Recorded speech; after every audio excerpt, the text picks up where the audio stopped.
Ovdje sam u Jerusalimu u bašti predsjednika Šimona Peresa, njegovoj rezidenciji. Pogledajte ove divne pomoranđe, ova divna bašta.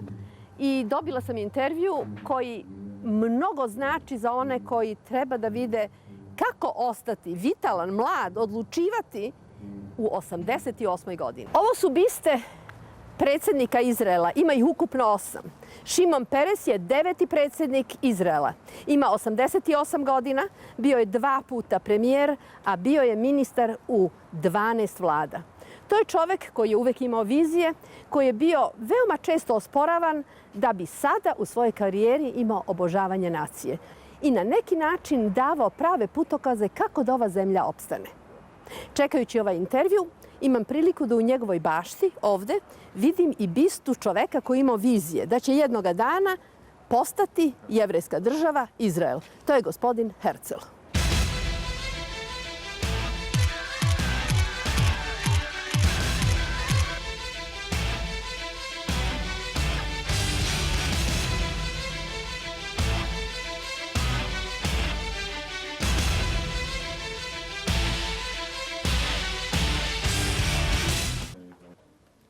The president is here, please. President, please. Mr. President, Mira Polak. Very nice meeting you. Good morning. Very nice seeing you again. Thank you very Thank much. you, sir. Thank you. Where do you want me to sit? Yes. Yeah. Mr. President, I came from Serbia, from Belgrade, and I take this interview for the national television of Serbia. And there is 20 years of relationship between Serbia and Israel. 20 years. Can you imagine? Yes. Well, 20 years privately is a long time. Historically, it's not a very long time. And when I'm looking at the history of Serbia, my God, how many changes you have had to go through. From the Austro-Hungarian Empire, through the Balkans, through communism, through wars, every time changing the identity, never really enjoying a long period of tranquility. There's a contradiction between the history of your country and the nature of your people. There are certain similarities, you know, between people here and people in Serbia. The mentality is same, and the history went through. It's always a kind of defending and trying to stay what we are. Do you agree? Yes, and I agree, but on top of it, there is also the imposition of foreign forces. I mean, the Soviet Union, the Balkan divisions, the European attractions, and before it, the empires. And also the mix of the people inside Yugoslavia itself, between the Serb and Albanians and all the other people. And everybody is fighting for his identity card. So you have had a double problem. One, the intervention from outside, and the other division within itself. And the Serbs fought very courageously during the Second World War. And also the relations between us, the Jewish people, and the Serbs were exceedingly good. And then came in Tito. He was a charismatic leader, clearly. But he didn't have a heir apparent. There was nobody before him, nobody after him, in real terms. So it was one-man experience. Šimon Peres je rođen kao Zimon Perski 2. avgusta 23. godine u Poljskoj, a sada je to Belorusija. I na neki način ima određeni senzibilitet za ono što se zove istočna Evropa ili možda neka slovenska duša. Potiče iz porodice u kojoj se jako mnogo radilo i od ranog detinjstva pokazao je određeni interes za organizacijom i za liderstvom. To je ono što kažu ljudi koji ga jako dugo poznaju. U porodici se govorilo nekoliko jezika, hibru, jidiš i ruski. Naučio je poljski u školi. Otac mu je bio trgovac građom, a majka je bila bibliotekarka. Peres ima i mlađeg brata Gershona, a bliska rođaka glumica Lorin Bacall. Ona se ranije zvala Betty Joan Perski. Doselila se porodica u Palestinu 1932. godine. Svi Peresovi rođaci koji su ostali u Poljskoj ubijeni su tokom Holokosta 1941. godine. Verujući u jednakost, formirao i prvi kibuc. To je mesto u kome su svi ljudi jednaki, rade, a svako uzima prema onome koliko mu treba. To je bio jedan specifični oblik komunizma. Kada je imao svega 29 godina, postao je najmlađi general direktor u Ministarstvu odbrane. Uradio je jako mnogo za odbranu zemlje i smatrao je da je najveća bit u postojanju jedne države njena odbrana. Međutim, u posljednje vreme okrenuo se na neki način potpuno suprotnim načinima. Opredelio se za pregovaranja. When I see your huge career, it's 66 years of a political career, I can only imagine an experience. And now, for example, my country is in a situation of negotiations, which are very specific. You know, the negotiations about Kosovo, for example. Sure. And when I think about the negotiations you proceed, how can you come to an end when the negotiations are going on, and there is no result? What you would be saying about it? What is your advice, for example? I think that neither country, nor you nor ours, can stop the march of history. While we are looking for peace among ourselves or peace with our neighbors, the world is changing totally. And today the real problem of you and us is to adopt ourselves to a new world. And the world is totally new. I mean, you know, the economy is no longer in the hands of the governments. There is no longer national economies. There is only global economies. There is no nation which is not being affected by the global economy, and there is no nation that can affect the global economy. So you wake up in the morning and you don't know what's happening. Is it going up? Is it going down? But the global economy didn't stop at the economic point. It changes the world day in and day out. So even some nice surprises. For example, the global economy brings an end to racism because the global companies want to sell all over the world. So they cannot discriminate between black and white and yellow. Finished. It's not only their clients, but also their officers in the management are worldwide. And for that reason, today it's very hard to be a racist. It's even hard to be a dictator because the world became open. The means of communication are exceedingly effective, and it's hard to lie, and it's hard to blind, and it's hard to impose orders upon people. So you see, the dictators are in a terrible shape here in the Middle East. Either they are dying or being fired, neither them nor the dictatorships. So this again is a new experience. And then again, I mean, the basic change is that until now we respected the past and tried to draw lessons from the past. The past is irrelevant. It's only the future. Are you worried about the situation now in the Middle East? What you are going to do with Iran? It's always hanging in the air. Every time you open a television, you open a newspaper, there is always some kind of a threat, you know. How are you going to handle this tension? I think I can say with a smile, Iran will help us. They do so many mistakes and so many wrong things. They mobilize the whole world against them because they created in Tehran a center of terror. And they are buying terrorists and supporting terror. I mean, the world is sick and tired about it, and everybody knows it.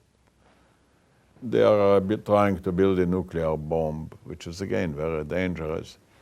The bomb is dangerous, but the hands that will hold the bomb is even more dangerous. It's an extreme, blind group of people that consider themselves holy men, they are not holy so much. And the Iranians themselves are unhappy. So to start with, Iran is a world problem, not just an Israeli problem. Does Israel feel threatened? Well, everybody should feel threatened, Israel too, but not only us.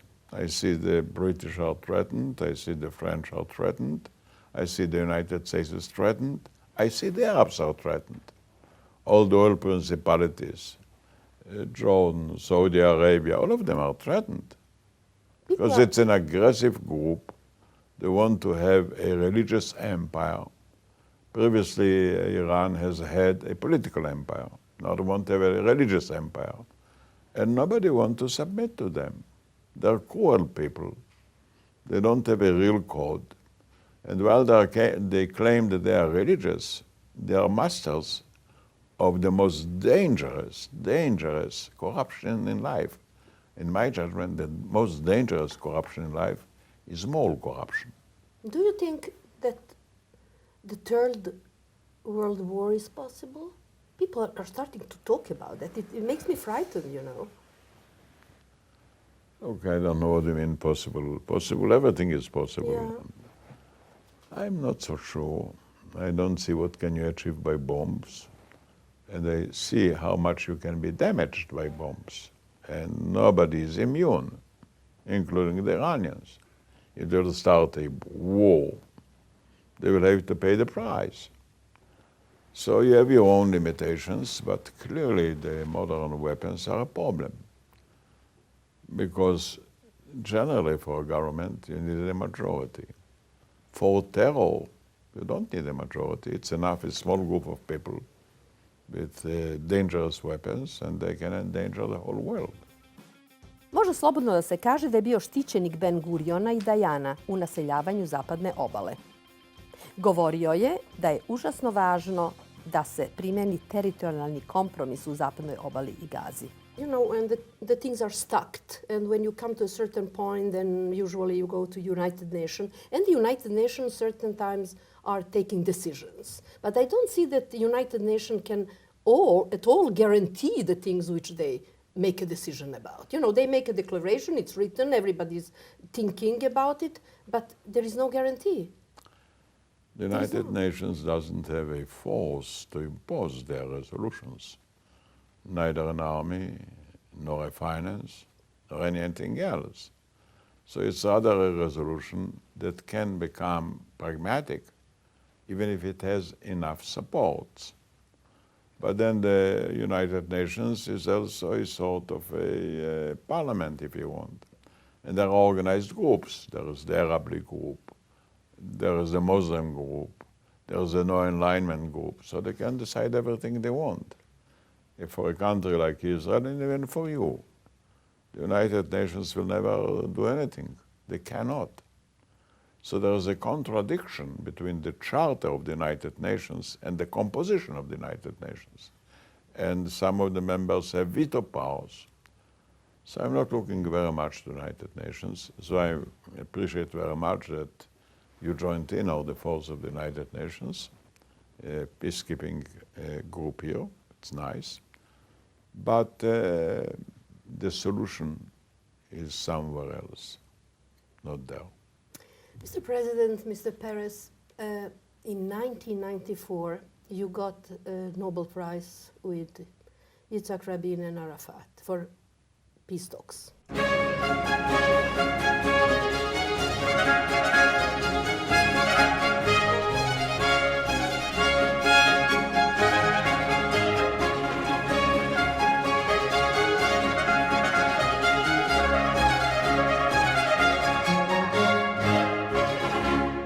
17 years from then, it's not finished yet. It's not finished yet. Is it difficult? 17 before it didn't start. Yeah, true. So you see, I mean, you have to start. In the meantime, we have peace with Egypt and peace with Jordan. And there's a Palestinian Authority, which never used to be in history. For the first time, you have a Palestinian Authority that is on speaking terms with us. And they're building their own strengths, and they're building their own country. and they're training their own force. It never happened before. Now we recognize the existence of Palestinian people, and they recognized, for them it was sensation, the existing of a Jewish people, of the state of Israel. And we also agreed on the borders. So we laid the foundations for it. Before that, it was just terror and shooting and killing. So I regret that we didn't achieve everything, but I think we really had the breakthrough. And we have to continue. It is difficult, is it? You know, Voltaire, the famous French philosopher, was asked by a friend, he says, life is very difficult. Yes, it is. He says, yes, compared to what? There is no comparison. That's right. That is no comparison.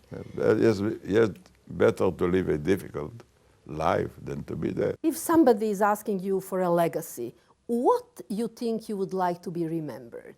What is the thing which you think that you did is the most important for you? What would be your choice? That they saved the life of a single child. That Yes. will be my greatest wish. Greatest wish. How do you make decisions? Because you did shift from one side, which is, defense, to a negotiation.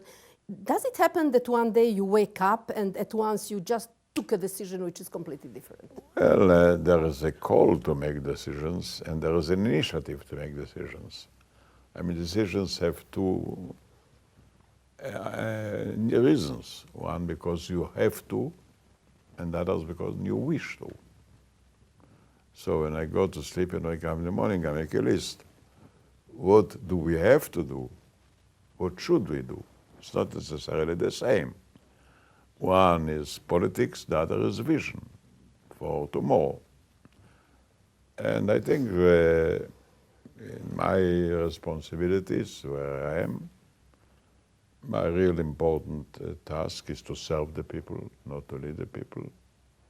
To serve the people is not to stand on top of them, but to be ahead on them, to see where should we go, and pay enough attention to the young generation because they are the future.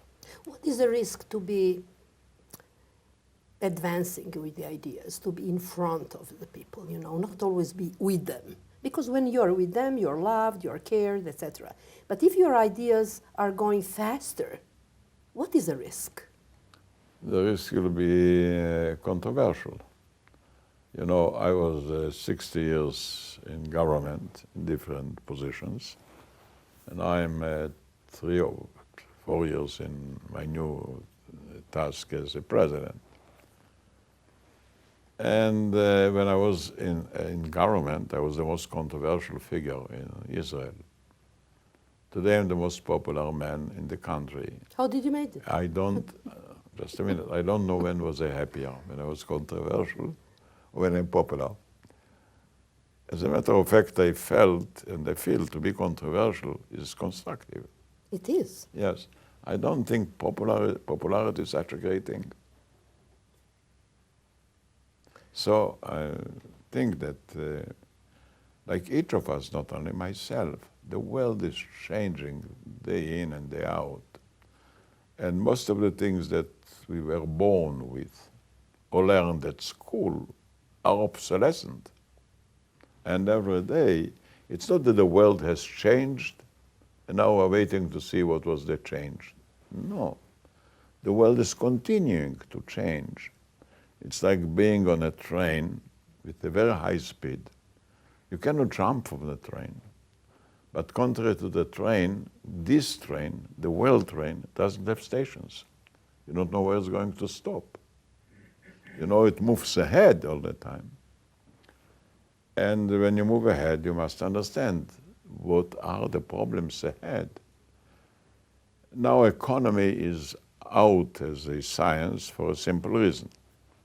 Because the great economists based their theories on tangible things, on known things like land, like capital, like work. But the minute the land does not play anymore an important role, agriculture today is 1 or 2% of the whole economy, that's it. The world really depends upon science. And science is unpredictable, unknown, doesn't have borders. Nobody knows. You know, a boy stands up in the morning and he makes a company by the name of Facebook. And not only does he become a billionaire, not only does he have a very huge economic organization, he changes the world. Now this young man, he was 27, 28, he didn't have an army, he didn't have a police, he didn't have a party, he didn't have a capital, nobody knew him. Again, he didn't kill anybody, he didn't exploit anybody, and look what he did. And the same is to Google, and the same is to Mr. Gates or Job. They're changing every time. And we wake up in the morning, every morning, to a new world. Our children don't want to follow us. They say, thank you very much that gave us life, but please, please, let us go alone. We are sick and tired with your tradition. What sort of a world did you inherit to us? Wounded, divided, warlike, destroyed, hateful. Who needs it? We want a different life. I saw your nice lectures on the university in France when Yes. you have been talking to young people. Yes. To their surprise, Yes. they listen to you about this new age, about new technology. Yes. Being honest with you, nobody expects that you, with your age, would look so in advance and to have such a lovely ideas, you know, which are more modern than with some other people at all. It comes from curiosity and from interest and from reading and from listening. And it comes also from trying to think ahead. I'm reading a great deal, I'm listening a great deal, and I'm watching a great deal. No, nobody can tell you for sure what will be the nature of the future, but I can guess more or less what will happen in the coming 10 years. What? In the coming 10 years, the greatest discoveries will be in the brain. The human brain is the most illustrious instrument that exists in the world. Unbelievable. And, you know, MIT tried to build a brain, artificial brain, the size of a mouth. A mouse has 200 neutrons in his head. A human being has 2 billion. That's the difference between a mouse and a human being. Now, the computer that's supposed to operate the mouse brain requires 3,000 watts. But the human brain itself, which is 2 billion, requires only 20 watts. So you can operate fantastic instruments, fantastic computers. You know, in this small box, you have more than 100,000 kilometers of fields, of connections. It's unbelievable. And we used our brain to produce artificial brains. Google is a brain. Facebook is a brain. But we didn't have the capacity or the talent to enter our own brain. We make brains we don't know about our own brain. And all the important decisions of our life are being done in that brain. Who does it? What makes you happy? What makes you extreme? What makes you fall in love? God knows. So the concentration will be on the brain, and also the electronics of today are being overused. And as a result, you can, with a hacker, paralyze everything. A human being, a bank, a country. Finally, they'll find some defense for the hackers, against the hackers, but it will make electronics so expensive that we couldn't afford it. So I think that biology is going eventually to replace electronics. Those are, for example, 2 things that I believe is going to happen.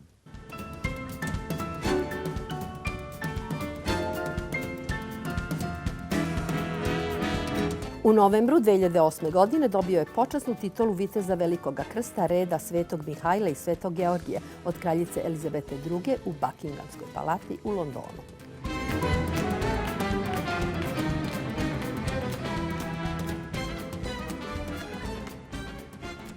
Are you a happy man? What is a happy man? A happy man is a man that can serve other people. Yes. Yes, I was given the opportunity to serve other people, so I'm happy. And I mean, money doesn't mean to me very much, luxury doesn't mean to me very much. What means to you? What Pardon? for you is important, for example, in a day? What is for you important Really and important for me essential? in a Yes. day is, first of all, to learn what's new. Every day there are news, complicated, scientific, political. I spend a great deal of time to read. I read probably 4 or 5 hours a day. Then I watch the people, and as You you watch can, them? oh sure, and as you can learn from books, you can learn from people as well. People are also a book. Do me a favor and tell me what you think about me. Tell me how you want this to be. Go out on a limb and just dream. Paint a picture. Choose your colors extra wise. Especially what you put on my mind. You must have a secret because you are 88. And it's not a compliment, it's a statement. You look very well. You are a man who controls things, who knows things, and you're 88. It must be. No, nothing is wrong. I just want to have a secret. Tell me. Well, first of all, I'm not in a hurry, so I don't want to read the secret. But I'll tell you. The real thing is to control yourself. It's difficult. It's not difficult. If you think about it, you have to live with other people, and you have to respect them, and you have to care for them, and to be sincere as much as you can. And alternatives are unimportant. Now, we are not fair to other people, none of us. You know, when a baby is being born, he's totally altruistic, doesn't have a drop of ego. But then in order to exist, he has to fight for his life. The first, shall I say, problem he has is with his mother. Mm-hmm. The mother loves him, but she wants to take away from him his freedom. How do you see it? How do you go? And then the ego begins to develop. And then the poor child has to fight all his life for his existence. The friends are gossiping. The teachers don't give good marks. The others are threatening. And poor man, if instead of it he would be encouraged, his whole life and the life of the world would be different.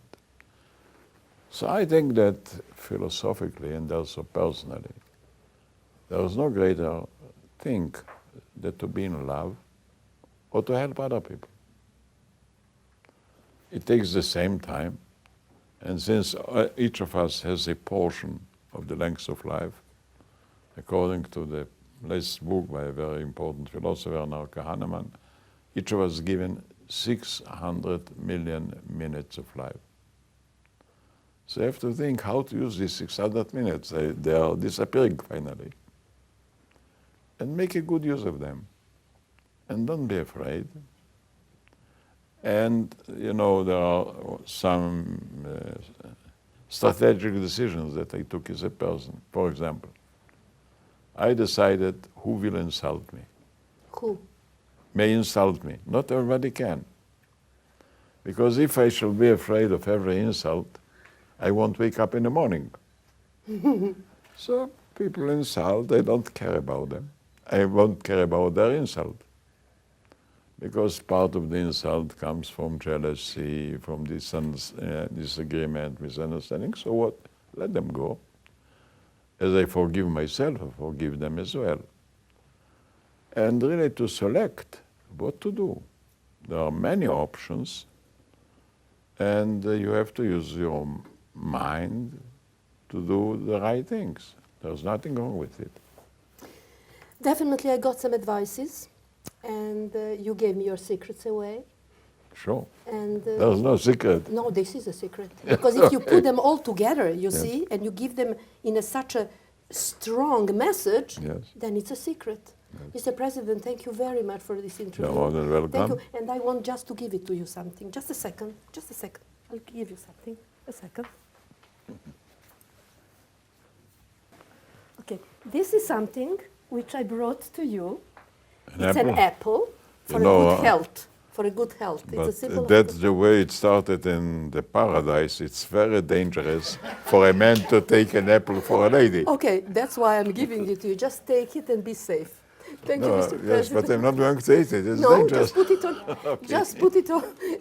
Put it on your table. Thank you very much, Thank you Mr. very much. President. Pod stalnim smo obezbeđenjem ovde. Kažu da je Šimon Peres čovek koji je najobezbeđeniji predsjednik u svetu. Imate dve vrste obezbeđenja, one koje vidite i one koje ne vidite. Kažu da smo ovde potpuno pred kamerama. Da smo pod kamerama bili čitavo vreme, ne samog intervjua, nego i sve okolne ulice. Na kraju intervjua sam dobila ovu sliku. Evo, pogledajte. Za uspomenu.